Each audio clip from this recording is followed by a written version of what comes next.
Hello and very warm welcome in the world of imagination. This is Pooja Sharma. आज हम subject and verb agreement करने जा रहे हैं। सब्जेक्ट एंड वर्ब एग्रीमेंट में एक वर्ड देखिए यहाँ पे लिखा हुआ है एग्रीमेंट। एग्रीमेंट का मतलब ही यही है कि दो लोगों के बीच में समझौता हुआ है। किस चीज़ का समझौता? वेस्टर्न वर्ल्ड में आप हमेशा देखते होंगे, बहुत समय से ये सिस्टम बहुत ही कॉमन हो गया है कि शादी से पहले एग्रीमेंट होता है कि वुमेन के ये राइट होंगे, मेल के ये राइट होंगे, हम ऐसे रहेंगे, हम वैसे रहेंगे। ये सब चीज़ें पहले से डिसाइड हो जाती हैं और एग्रीमेंट कर लेते हैं मेल एंड फीमेल। सेम चीज़ यहाँ पर भी आपको देखने को मिलेगी। फॉर एग्जाम्पल, चलिए हम छोटा सा एक एसोसिएशन कर लेते हैं। सपोज सब्जेक्ट एक फीमेल है और वर्ब एक मेल है। दोनों बीच में एग्रीमेंट हो गया कि जब तुम अपने आप को, चलिए हम we are going to be get marry, हम दोनों के बीच में एक एग्रीमेंट होता है, जब मैं सिंगल रहूंगी तो तुम भी सिंगल रहोगे, और जब तुम प्यूरल रहोगे तो मैं भी प्यूरल रहूंगी। यानी जब तुम सिंगल रहोगे, हम दोनों सिंगल अपने आप को शादी के बाद भी शो कर सकते हैं इस एग्रीमेंट के बाद, और जब हम चाहें तो अपने आप को प्यूरल यानी शादी ये भी दिखा सकते हैं कि हमारी शादी हो चुकी है। लेकिन इसके साथ ही एक दिक्कत होगी कि बेबी का। तो जब हम सिंगल दिखाएंगे तो दोनों ने डिसाइड कर लिया कि अगर विमेन लेकर रखेगी, यानी सब्जेक्ट अगर अपने आप को प्यूरल दिखाएगा, ES लेकर चलेगा, S या ES लेकर चलेगा, तो थोड़ा सा ऑकवर्ड लगेगा। तो उसने डिसाइड कर लिया, चलिए वर्ब को हम दे देते हैं, बेबी आप पकड़ोगे, लेकिन हम दोनों कहलाएंगे सिंगलर या सिंगल।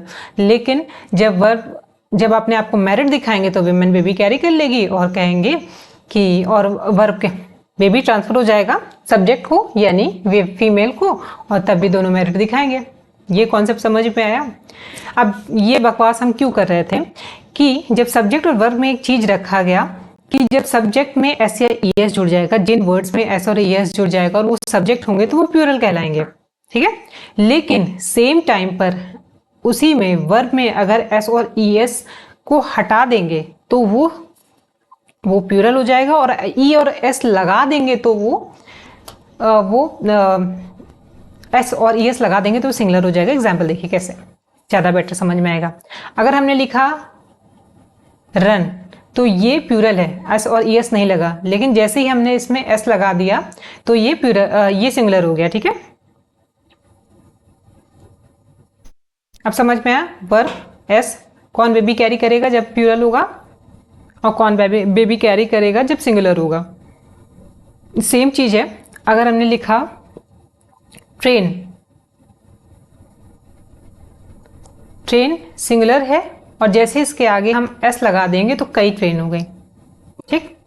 ये चीज़ समझ में आया? और ऐसा जैसे कि हम लोगों ने इंट्रोडक्टरी वीडियो में बात किया था कि S और किसी भी चीज़ को हम लोगों ने रूल रेगुलेशन डायरेक्ट याद करने से सीधे सिर्फ अंडरस्टैंडिंग डेवलप करेंगे, और हम बात करेंगे कि आखिर ऐसा लगाया क्यों गया है। तो क्यों ऐसा किया गया है कि जब भी देखिए लैंग्वेज की एक ब्यूटी होती है कि वो सुनने में प्रॉपर होनी चाहिए। अगर हम S दोनों में लगा देते, सिंगुलर और सब्जेक्ट में भी और वर्ब में भी एक साथ S लगा देते तो कैसा साउंड करता? ट्रेन्स रन्स वेरी फास्ट, दे और ब्रदर्स फाइट्स, ऐसे करके अगर हम लगाते तो सुनने में का साउंड बहुत ही वियर्ड लगता है। तो इसलिए हम लोगों ने डिसाइड किया कि जब एक में S और ES लगा के एक को सिंगुलर रखेंगे और एक और में S और ES लगा के उसको प्यूरल बना देंगे। ये समझ में आया? अब हम दूसरी बात करते हैं। चलिए अब इतना समझ में आ गया तो हम देखते हैं कि क्या क्या सो कॉल्ड इसमें किसी भी ग्रामर चैप्टर में कहा जाता है कि इसमें बहुत rule regulation, subject verb agreement और ये दुनिया भर की चीज़ें होती। सॉरी, सब्जेक्ट होता है वर्ब ऑब्जेक्ट प्लस कब कहाँ हेल्पिंग वर्ब आएगा, ये सब। This is not the grammar. Grammar में 70-80% चीज़ें सिर्फ और सिर्फ अंडरस्टैंडिंग बेस्ड होती है, और थोड़ी सी ऐसी चीज़ें होती हैं जहाँ पर आपको ध्यान देने की ज़रूरत है, और अगर उसको भी कॉन्सेप्ट से समझ सकते हैं या फिर एक जगह पर आप उसे, जब भी आप अपना नोट्स बनाएं, बहुत शॉर्ट नोट बनाएं। कैसे बनाएंगे हम इसके बारे में बात कर रहे होंगे। लास्ट में जो ये वाली चीज़ें होंगी जो बाद में ध्यान देने वाली होंगी उसको आप हाईलाइट कर लेंगे, ठीक है। बात करते हैं, पहला देखते हैं। ये चीज़ आपने देख लिया, सिंगुलर सब्जेक्ट्स, इसको पढ़ देते हैं। क्या लिखा? सिंगुलर सब्जेक्ट एग्रीमेंट मीन्स क्या होता है कि subject and verb in sentence must agree in number बनना चाहिए कि एक सिंगुलर है तो एक दूसरा भी सिंगुलर होगा, प्लूरल है तो प्लूरल होगा। यही बात इसमें लिखी हुई है। बेसिक रूल क्या होता है कि सिंगुलर सब्जेक्ट एक सिंगुलर वर्ब क्या है। एग्जाम्पल अभी हम लोगों ने बात की थी रन्स की, शी सिंगुलर है तो एस लगा के वर्ब में भी इसको सिंगुलर बनाया गया है। रन को में एस लगा के इसको सिंगुलर बना के दोनों को साथ में रख दिया है, यही एग्रीमेंट है, ठीक है। उसके बाद प्लूरल में देखेंगे तो आप सब्जेक्ट है दे रन, तो दे यहाँ पे प्लूरल है, एक से ज्यादा लोग हैं और रन लिखा हुआ है तो इस वजह से ये प्लूरल हो गया। नेक्स्ट है बेसिक के बाद इंडेफिनिट प्रोनाउन। इसमें क्या होते हैं, कुछ ऐसे प्रोनाउन होते हैं जो सेंस दे रहे होते हैं एक का, जैसे somebody यानी किसी एक की बात हो रही है लेकिन हमें इंडेफिनिट है, हमें पता नहीं कौन है, लेकिन somebody यानी एक सेंस तो एक का दे रहा है। जब हम कहेंगे एवरीवन तो यानी हर एक इंसान, एक इंडिविजुअल अलग है, एक इंडिविजुअल अलग है, वो अपने अपने काम करेंगे। सपोज एवरीवन रन लिखेंगे क्या एवरीवन रन्स लिखेंगे, आप बताइए अगर इस चीज को सोचिए तो। बट ऑब्वियस है सब अपनी अपनी दौड़ रहे होंगे तो एवरीवन रन्स होगा या रन होगा, एवरीवन रन्स हो जाएगा क्योंकि यहाँ इसके साथ वर्ब क्या लगेगा, सिंगुलर लगेगा। और सिंगुलर कब बनेगा वर्ब, जब एस और एस जोड़ देंगे, जिन वर्ड्स में रिक्वायर्ड है हम उसके बारे में बात कर रहे हैं, ठीक है।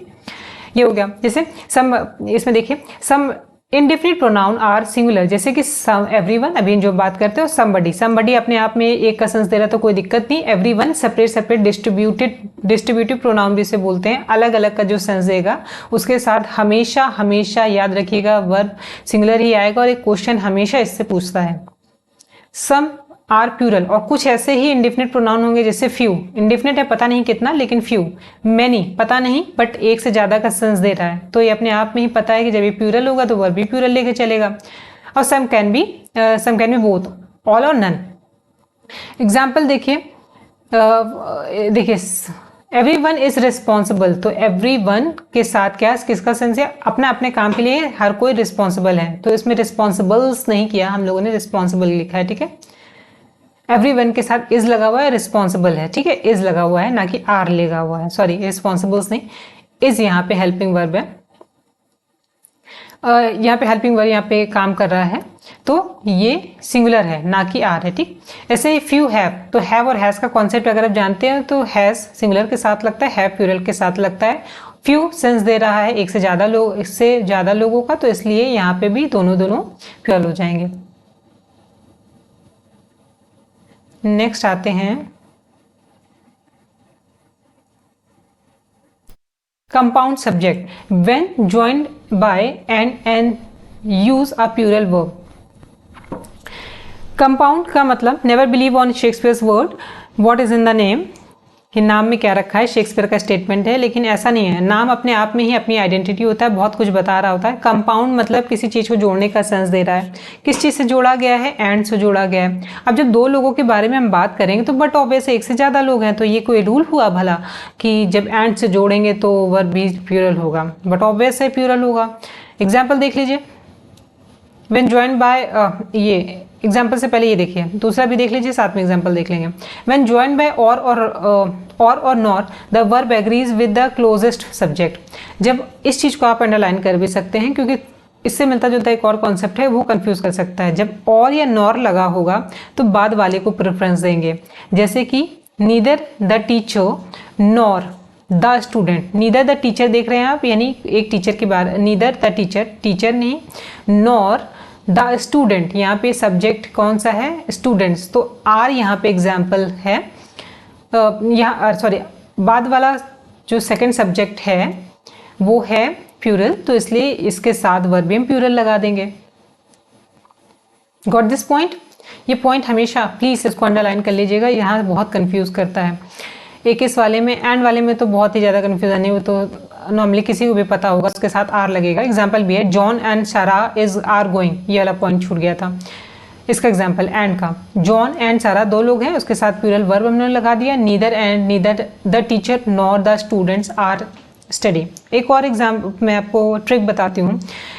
ग्रामर में instead of focus on the rule, आपको एक छोटा सा सेंटेंस उस रूल का याद रख लीजिए और instead of recalling that rule वो सेंटेंस रिकॉल करने की कोशिश करिएगा। जैसे छोटा सा एग्जांपल यहाँ पे है, neither the teacher nor the students are, तो आप स्टूडेंट्स आर को याद रखिएगा और नॉर के साथ आपको ज़्यादा अच्छे से याद रहेगा। इंस्टीड ऑफ फर्स्ट सब्जेक्ट में, सेकेंड सब्जेक्ट में और नॉर से जुड़ा है, इतना डिटेल याद करने से अच्छा है कि एक कोई भी एक सेंटेंस याद कर लीजिए। ठीक, अब डेफिनेट प्रोनाउन के बारे में बात कर लेंगे। Subject agreement means that the subject and verb in sentence must agree in number. Oh sorry, ये तो बस ये डेफिनेशन ये ऊपर का वो आ गया, इंडेफिनिट प्रोनाउन हो गया, हमें स्लाइड लेनी थी नीचे। अब बताइए कि इसमें कोई रॉकेट साइंस है कि जब किसी बुक का टाइटल लिखा होगा तो बुक तो एक ही है, लेकिन मे बी उसके टाइटल में ऐसा सेंस कर रहा है, प्लूरल की बात कर रहा होगा, लेकिन बात तो हम एक टाइटल एक बुक की कर रहे हैं, तो इस कंडीशन में हमेशा सिंगुलर लगेगा। इसका एग्जांपल देख लीजिए, singular even if they appear plural. किस कंडीशन में, मतलब सिंगुलर रहेगा जब वो ऐसा प्रतीत हो रहा है कि वो प्लूरल है। क्या, जैसे टाइटल, जैसे कि किस नेम्स, जैसे कि अमाउंट्स। क्या है, the Lord of the rings, देखिए यहाँ पे लिखा है रिंग्स। अब बट ऑब्वियस है किसी चीज़ का टाइटल दिया गया है और रिंग्स के बारे में बात कर रहा है तो वहाँ पे एस तो लगाएगा ही, लेकिन है तो बात हम बुक की कर रहे हैं। Is a great book, is आ ये सब्जेक्ट देखो सिंगुलर है, एक बुक के बारे में बात कर रहा है, इसलिए यहाँ पे इसका वर्ब भी इसका वर्ब भी सिंगुलर ही लगेगा। एग्जाम्पल, $5, अभी हमने कहा अमाउंट के बारे में बात की ना, ये $5 इज़ नॉट इनफ, 5 के बाद डॉलर्स लगा हुआ है। हमेशा ही ध्यान रखिएगा, इसमें कंफ्यूज मत होइएगा। जनरली 1 2 3 अपने आप में सब एक नंबर है, आप इससे याद रखिएगा अगर आपको कंफ्यूजन होता है। 1 2 3, और ये पूछता भी है, 1 2 3 अपने आप में हर कोई अपना नंबर है, तो डॉलर्स को यहाँ पे स्किप कर दीजिए, इसके आगे कौन सा अमाउंट लगा है। याद रखिए 5 अपने आप में एक नंबर है, इस 5 के लिए यहाँ पे सिंगुलर वर्ब लगेगा। ठीक, $5, क्योंकि वो डॉलर्स में 1 2 3 4 ज़्यादा डॉलर्स है, लेकिन नंबर क्या है, इस नंबर को डिनोट करने के लिए सिंगुलर वर्ब लगेगा। अगेन इस चीज़ को एग्जाम्पल के थ्रू ही याद रखिएगा। फिर phrase between subject and verb. अब देखिए कभी कभी होता है कि बहुत सारे हम लोगों ने वर्ब और फ्रेज पढ़े होंगे, तो फ्रेज जब भी आएगा तो अपने आप में एक यूनिट को दिखा रहा होता है। अब मे भी उस फ्रेज में आपको प्लूरल दिख जाएगा, लेकिन उसके साथ वर्ब सिंगुलर ही लगेगा। देखिए जैसे कि यहाँ पे देखिए, ignore extra word between the subject and verb. Okay, example, the banquet of रोज। अब यहाँ पे इग्नोर क्या करना होगा, extra word between the subject and verb. कौन से हैं, the banquet of the roses. यहाँ पे बैंकेट ऑफ द रोजेस एक फ्रेज है, ठीक है। स्मेल्स वंडरफुल, तो देखिए यहाँ पे रोजेस लिखा हुआ है, लेकिन इसके अकॉर्डिंग नहीं लगाना है, ये लगाना क्या है, ये इसको ये as a unit as a phrase देखना है। ये पॉइंट भी आप नोट डाउन कर लीजिएगा, और इसके अकॉर्डिंग जो इसका वर्ब रहेगा वो सिंगुलर होगा। Got this point. Now next पे आ जाते हैं हम। Question sentence, leave this here there, बड़ा कर लेते हैं सब।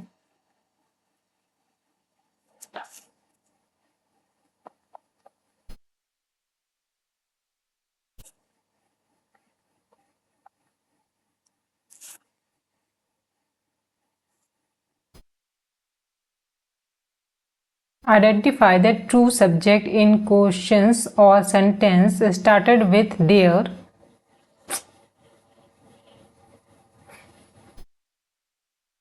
इसमें तो प्रलय आ गया, थोड़ा छोटा कर लेते हैं, ऊपर नहीं आ रहा। चलिए, identify the true subject in question और सेंटेंस स्टार्टिंग विद देयर और here. Where is the book, there are many apples on the tree. True subject समझिए, जब आप सब्जेक्ट वाला चैप्टर पढ़ रहे होंगे तो आपको देखेंगे जिस जगह पर सब्जेक्ट अवेलेबल नहीं है, कोई पर्सन नहीं है, कोई प्रोनाउन नहीं यूज़ किया गया है, तो उसको कंप्लीट करने के लिए, क्योंकि सब्जेक्ट और वर्ब का एक ऐसा रिश्ता होता है कि एक सेंटेंस में ये दोनों आना ही आना है, ऑप्टेटिव में थोड़ा सा वो है, उसमें हिडन रहता है, उसको हम लोग उस चैप्टर में करेंगे तब समझेंगे आप। अभी समझिए क्या है। अगर मान लीजिए वहाँ पे कोई ऐसा वर्ब नहीं तो देयर और वेयर इस टाइप के वर्ब जो यूज़ किए जाते हैं। देयर और हेयर में क्या है, where is the book, where के साथ इज लगा हुआ। फिर example, there are many apples on the tree. Got this point?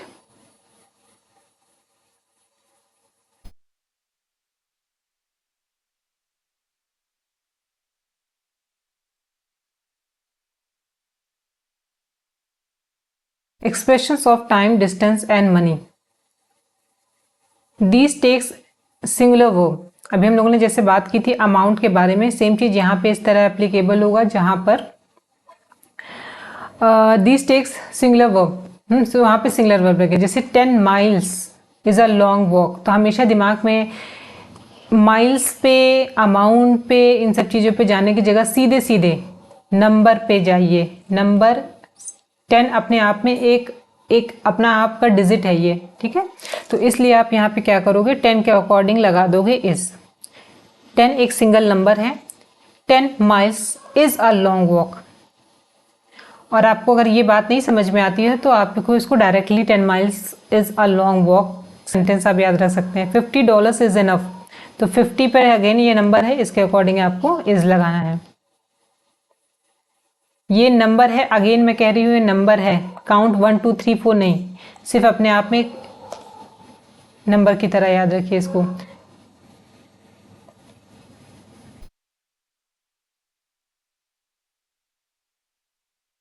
Next देखते हैं इनडेफिनिट प्रोनाउन। ये रिपीट हो रहा है।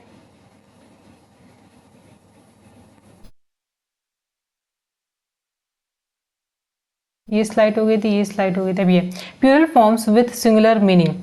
सम words appears plural but take a singular verb. Example, the news is shocking, mathematics is difficult. ये chapter करने से पहले प्लीज नाउन, ये पॉइंट याद रखने से पहले प्लीज नाउन वाला चैप्टर जरूर पढ़ लीजिएगा। कुछ नाउन्स ऐसे होते हैं जो कि एस और ई एस लगाने के बाद भी सिंगुलर होते हैं, और कुछ नाउन ऐसे होते हैं कि एस और ई एस जोड़ने के बाद भी प्लूरल साउंड करते हैं। एस और ई एस लगाने के बाद भी सिंगुलर होते हैं, और कुछ नाउन ऐसे होते हैं जिसमें एस और ई एस नहीं लगा होता है, फिर भी वो प्लूरल होते हैं, ठीक है। इसमें से कुछ ऐसे नाउन्स होते हैं, उसका एग्जाम्पल यहाँ पे दिया हुआ है। सम वर्ड्स अपीयर्स प्लूरल, ऐसा लग रहा है कि वो प्लूरल है, जैसे न्यूज़। न्यूज़ के बारे में अभी हम बात करते हैं। यहाँ पे एस लगाए तो इसकी वजह से कंफ्यूज मत होइएगा कि बहुत ढेर सारी न्यूज़ से मतलब नहीं है। वैसे ये वर्ड बना हुआ है NEWS, north east west south की खबरों को ही हम लोग न्यूज़ बोलते हैं। एस से कंफ्यूज मत होइएगा, द न्यूज़ इज शॉकिंग होगा, इसके साथ वर्ब भी इज लगेगा, इसलिए नाउन वाले चैप्टर को उसको जरूर याद रखिएगा। साथ में एग्जाम्पल है मैथमेटिक्स। मैथमेटिक्स एक सब्जेक्ट है, ना कि बहुत सारे सब्जेक्ट की बात हो रही है। तो मैथमेटिक्स इज डिफिकल्ट या इजी या जो भी आपको पसंद है, इज माय फेवरेट सब्जेक्ट, जो भी लगाना है। तो mathematics is my favourite subject. अगर आपको डिफिकल्ट लगता है तो mathematics is difficult for me, ऐसे करके याद रखिएगा। ऐसे सब्जेक्ट्स में हो गया, चाहे वो पॉलिटिक्स हो, इकोनॉमिक्स हो, इन सब के साथ ही वर्ब सिंगुलर लगेगा, क्योंकि सेंस क्या है वो आप, बट ऑब्वियस है वो एक सब्जेक्ट के बारे में बात कर रहे हैं।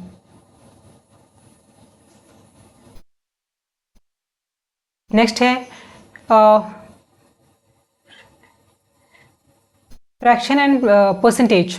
The verb agrees with the noun after of. Example, half of the cake is gone. देखो यहाँ पे अगर फ्रैक्शन है, क्या है, हाफ, किसी चीज का दो का आधा टुकड़ा, एक जो है हाफ, एक फिर अगेन जब भी यूनिट का, आप अलग अलग याद ही मत करिए, सीधे सीधी बात, चाहे मैथमेटिकल वाला आए, कोई कैलकुलेशन, किसी नंबर के बारे में बात कर रहे हो, किसी यूनिट के बारे में बात कर रहे हो, तो सीधा सीधा उसके साथ सिंगुलर जाइएगा। जैसे हाफ ऑफ द केक, तो इसके अकॉर्डिंग ये पे इज लगा हुआ है, is gone. Example, half of the students are present.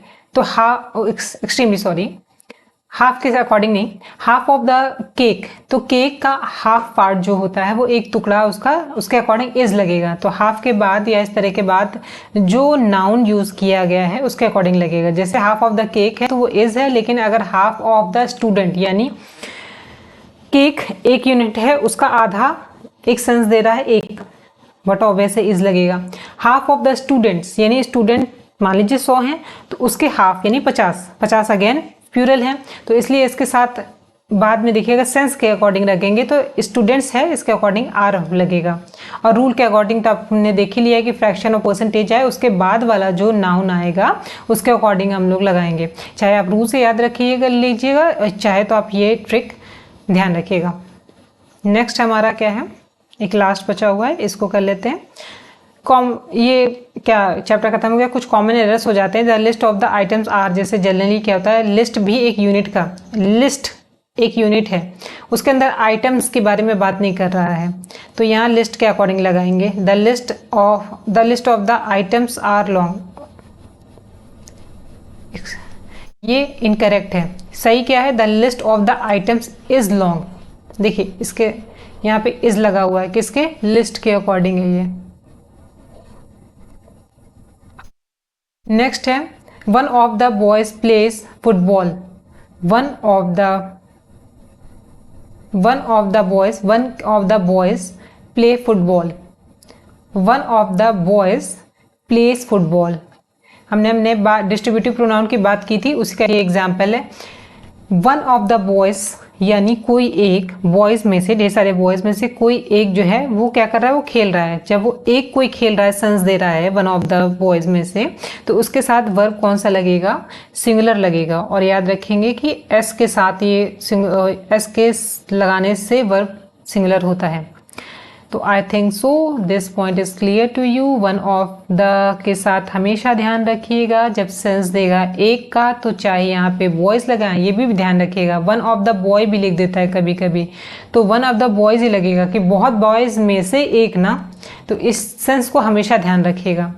तो मेरे ख्याल से इस पूरे चैप्टर में आपको कहीं कोई रूल रेगुलेशन याद करने की जरूरत पड़ी, आई डोंट थिंक सो। कहीं भी एक ऐसा एक दो जगह जो दिखी वो आपको स्पेसिफिक एक रूल्स की जगह पे एक एग्जाम्पल याद करके बहुत इजीली हो जाएगा। और इसी के साथ ये चैप्टर कंप्लीट होता है। Soon we are going to be meet with another chapter.